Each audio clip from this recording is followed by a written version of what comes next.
Hello friends, नमस्कार। जय Jagannath. Manorama recipe रे आपण मानकु स्वागत करुच्ची। आज आम बंधाकोबी आलूर तरकारी प्रस्तुत करवा।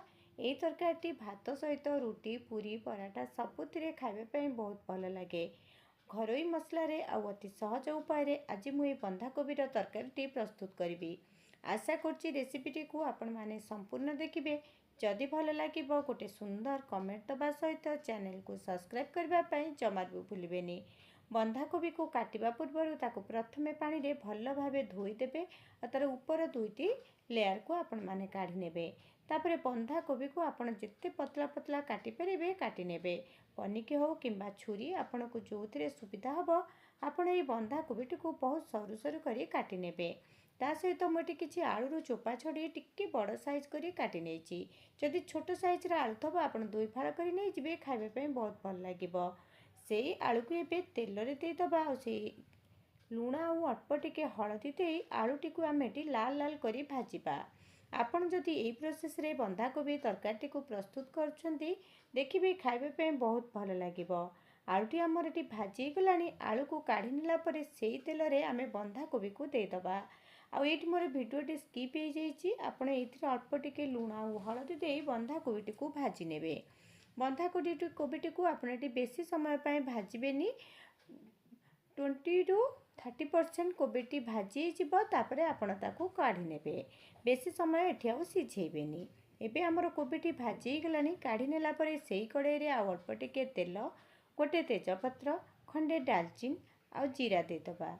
जीराटी फुटीगला परे काटी रखिथिबा पियाज को दबा। एठी पियाज को आपण जमा भी लाल लाल करी भाजबेनी, टिके हल्का भावे भाजी नेबे। तापरे देखंतु मेटे अदा रसुण और सुखिला लंकार गोटे पेस्ट प्रस्तुत करथिली। एबे सेइथरो अल्प टिके एथिरे ऐड करनबा। गोटे चमच पाखापाखि मु ऐड करिछि। आपण चाहिले एठी अदा रसुण को छेचिकी मध्य देई परिबे। खाइबा पे बहुत भल लागिबो। काटी रखिथिबा टमाटो देदबा। आवश्यक अनुसार हळदी दबा। लुण टिके देखिकी आपण माने ऐड करिवे। तापरे एठी आमे देदबा धनिया गुंड आउ जीरा गुंड। सबु जिनछ आपणक पसंद अनुसार आपण एठी ऐड करिवे। मसलाटी अल्प टिके पानी दे मसलाटी को आमे एबे भाजी होबा पई छाडी दबा।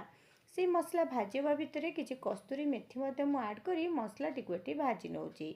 मसलाटी को टिके पूरा नरम करी भाजी नेबे बा टमाटोटी नरम होला परे किछि कलर पई काश्मीरी लंका गुंड दबा। आउ एठी अल्प टिके पानी मध्ये देई एठी मसलाटी को आमे भल भाबे भाजी नबा। मसलाटी भाजीला परे भाजी रखिथिबा आलू को देई ताकू टिके मिसेई नबा।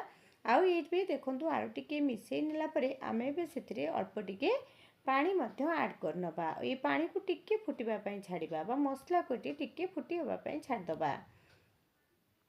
देखंतु मसलाटी आमर एठी धीरे धीरे टिके फुटी आसलानी। एबे आमे भाजी रखिथिबा बंधाकोबी को एथिरे ऐड करनबा।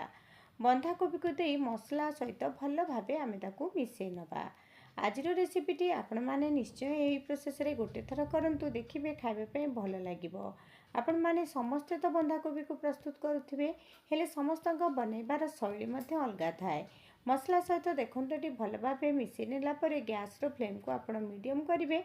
आ घोड़णी दे बंधाकोबी को एटी सिझी होबा पई छाडिबा।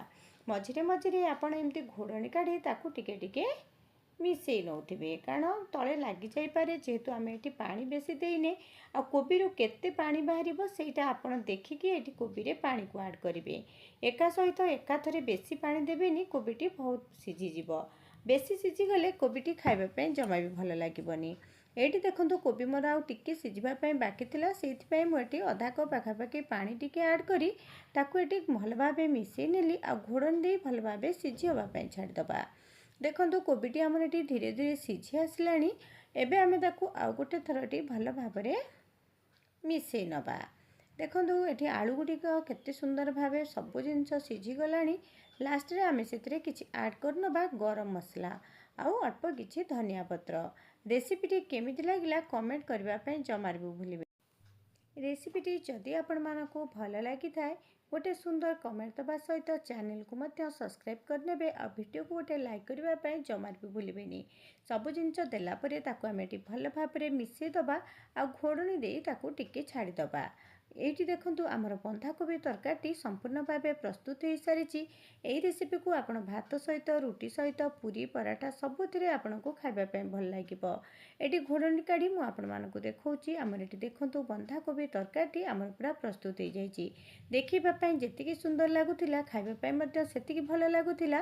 ଆପଣ ରେସିପିକୁ ନିଶ୍ଚୟ ଗୋଟେ ଥର ଟ୍ରାଏ କରନ୍ତୁ। ରହୁଛି, ନମସ୍କାର, ଜୟ ଜଗନ୍ନାଥ।